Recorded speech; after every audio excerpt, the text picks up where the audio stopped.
In Cartoon Network's 2007 upfront, it was announced that the original Ben 10 was going to have a sequel series called Ben 10 Hero Generation. According to the upfront, this new series will focus on a slightly older Ben and Gwen as they team up and mentor a group of children who have powers similar to Ben's. The age shift will introduce new, more mature themes, but the target demographic will be the same as the original Ben 10. Eventually, the series released, and now it was titled Ben 10 Alien Force instead of Ben 10 Hero Generation. The series had a banger first episode. Ben and Gwen now teaming up with their old enemy Kevin Levin from the original series. Wow. And now they're up against this new threat of the DN aliens. How are they ever going to save the day this time? Following the initial two-part series premiere, the episode Everybody Talks About the Weather introduces the first of the new kids with the same powers as Ben's previous aliens. We meet Alan Albright, who is a kid with the powers of Heatblast, a Pyronites from the planet Pyros. Or at least I think it's a planet. The sources are contradictory on whether or not Heatblast comes from a planet or a star. Back to the episode, Alan Albright starts out on the run from the cops, where he is being accused of a crime he did not commit. He's innocent, I tell ya. The cops believe that Alan's burning down the crops, but in reality, it's actually the DN aliens trying to build their weather tower to make it snow.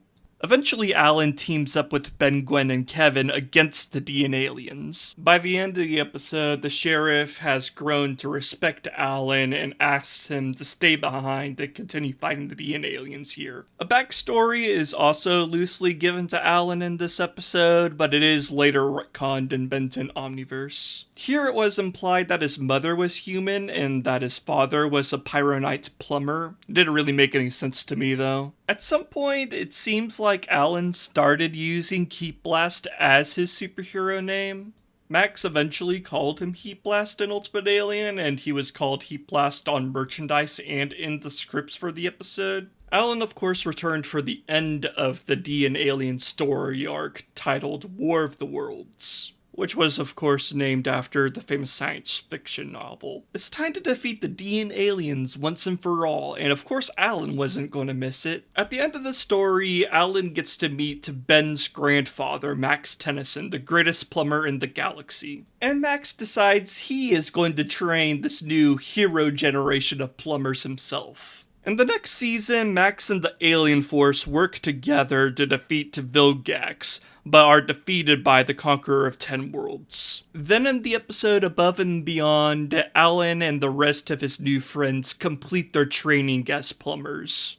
I'm actually going to put a spoiler warning here because I want everybody to watch Ben 10 Ultimate Alien and Ben 10 Omniverse. If you have not watched these shows yet, you're missing out. So in Ben 10 Ultimate Alien, Kevin becomes an amalgam of Omnitrix DNA and it makes him go insane.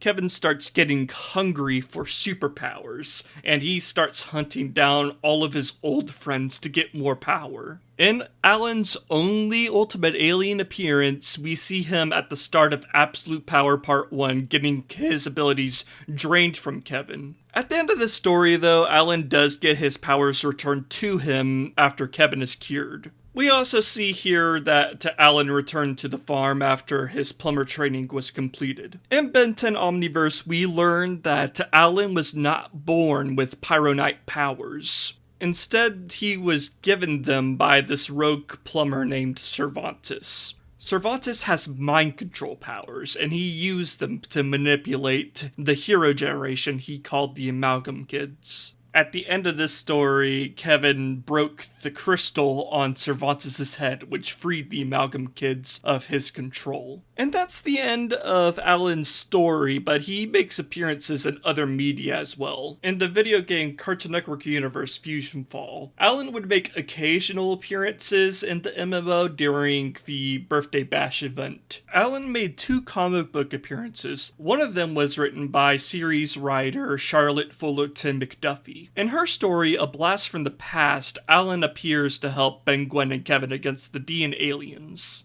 He then warns everybody that the plumbers are out to get Kevin. At the end of the story, we find out that the plumbers after Kevin are actually D and aliens, and the message Alan got was a fake. And Alan makes a small cameo appearance in the comic Twosome. That's all I have to say about Alan Albright. I hope he gets to appear again in Ben 10 someday. Who knows? I have plenty of videos going over other characters in the Ben 10 franchise if you want to watch another one. Alright, bye.